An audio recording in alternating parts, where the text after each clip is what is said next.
नमस्कार दोस्तों, मैं हूं आपका दोस्त प्रदीप कुमार बांगड़े। आपका इस कार्यक्रम में स्वागत है, जिस कार्यक्रम का नाम है आपके अनुरोध पर। दोस्तों, आपके अनुरोध पर आज मैं आपको बताऊंगा बेला बोस, इनके जीवन परिचय के बारे में बताऊंगा। दोस्तों, अगर आप मेरे चैनल को पहली बार देख रहे हैं तो आपसे अनुरोध है कि आप इसे लाइक करें, वीडियो के नीचे रेड कलर का बटन है उसे दबा के सब्सक्राइब करें, बाजू में एक बेल है उसे भी दबाएं ताकि मैं जो भी वीडियो डालूं वो सबसे पहले आप तक पहुंचे। तो चलिए दोस्तों, वीडियो की शुरुआत करते हैं। बेला बोस भारतीय फिल्मों की मशहूर एक्टर, नर्तकी और अभिनेत्री थी। इन्होंने 1960 से लेकर 1970 के बीच कई सारी फिल्मों में काम किया। बेला बोस का जन्म कलकत्ता में 1 जनवरी 1943 को एक संपन्न परिवार में हुआ था। उनके पिता एक कपड़े के व्यापारी थे और उनकी मां गृहिणी थी। एक बैंक दुर्घटना के बाद जिसने उनके भाग्य को बदल के रख दिया, परिवार 1951 में बंबई में स्थानांतरित हो गया। एक स्कूली छात्र के रूप में उसने एक सड़क दुर्घटना में अपने पिता की मृत्यु के बाद अपने परिवार को संभालने की जिम्मेदारी उठाई। उन्होंने फिल्मों में समूह डांसर के रूप में अपने करियर की शुरुआत की। स्कूली शिक्षा पूरी करने के बाद वो फिल्मों में काम करने लगी। बेला बोस को 1950 के दशक के अंत में स्वतंत्र रूप से काम मिलना शुरू हो गया। उन्हें बड़ा ब्रेक तब मिला जब उन्हें 1959 में रिलीज हुई फिल्म मैं नशे में हूं में राज कपूर के साथ एक डांस करने का मौका मिला। उनकी पहली प्रमुख फिल्म 21 साल की उम्र में सौतेले भाई, जो कि 1962 में आई, गुरुदत्त के साथ उन्होंने काम किया था। उन्होंने बंगाली नाटकों में अभिनय करते हुए अपने अभिनय कौशल को निखारती रही। उनकी कैरियर में उन्होंने 150 से ज्यादा फिल्मों में काम किया। हवा महल 1962 में उन्होंने हेलन की बहन की भूमिका निभाई।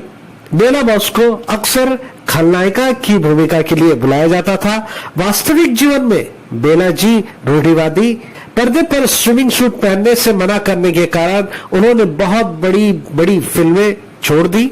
बोस ने बिमल राय की बंदनी में 1963 में उन्होंने काम किया।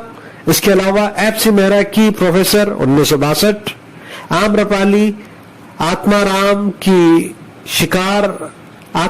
शिकार, उमंग, ये गुलिस्तां हमारा, दिल और मोहब्बत, जिंदगी और मौत, वहां के लोग जैसी फिल्मों में अपने अभिनय से लोगों का मनोरंजन किया। बाद में वो कई सारी फिल्मों में चरित्र भूमिका निभाती रही। उन्होंने जय संतोषी मां इस फिल्म में खलनायक की भूमिका निभाई थी। जहाँ दोस्तों ये फिल्म बहुत बड़ी हिट फिल्म थी और इस फिल्म में उन्होंने खलनायक भाभी के रूप में उन्होंने अपनी भूमिका निभाई। अपने वास्तविक जीवन में उन्होंने अपने पति आशीष कुमार से शादी की। आशीष कुमार खुद भी एक अभिनेता थे। उन्होंने 1966 में शादी की। उनकी एक बेटी और एक बेटा है। शादी के बाद उन्होंने धीरे धीरे फिल्मों से किनारा कर लिया। बोस की मृत्यु 20 फरवरी 2023 को 80 वर्ष की आयु में इनका निधन हो गया।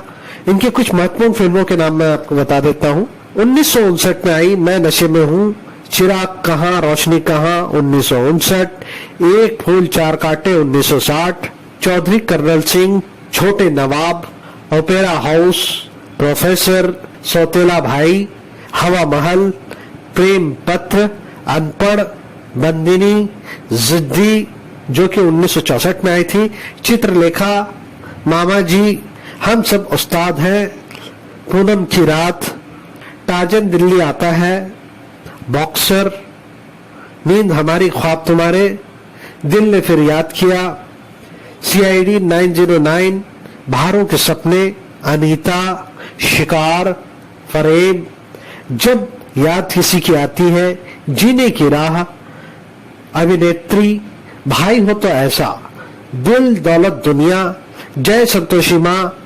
बॉम्बे बॉय नाइट, 100 दिन सास के, ये 1980 में आई थी। दोस्तों, भारतीय फिल्म की मशहूर एक्टर बेला बोस बहुमुखी प्रतिभा की धनी थी। बेला बोस जितनी अच्छी डांसर थी उतनी ही अच्छी एक्ट्रेस भी थी। इसके अलावा वे कविताएं लिखती थी। बेला जी एक चित्रकार भी थी और नेशनल स्विमर भी थी। ये बात आपको जानकर बड़ा आश्चर्य होगा कि उन्हें कई सारी फिल्मों में स्विमिंग पूल के ड्रेस में डांस के लिए बुलाया जाता था, इस किरदार के लिए बुलाया जाता था, मगर उन्होंने हमेशा मना किया। दोस्तों, बेला बोस को मणिपुरी क्लासिकल नृत्य में महारत हासिल थी। बेला जी अपने पीछे अपने बेटा, बेटी, नाती, पोते इन सबको छोड़ के चली गई। तो उम्मीद करता हूं दोस्तों मैंने आपको जो जानकारी दी है वो आपको जरूर अच्छी लगी होगी। तो इसी के साथ अपने दोस्त प्रदीप कुमार बांगड़े को इस कार्यक्रम से जाने की इजाजत दीजिए। नमस्कार, जय हिंद।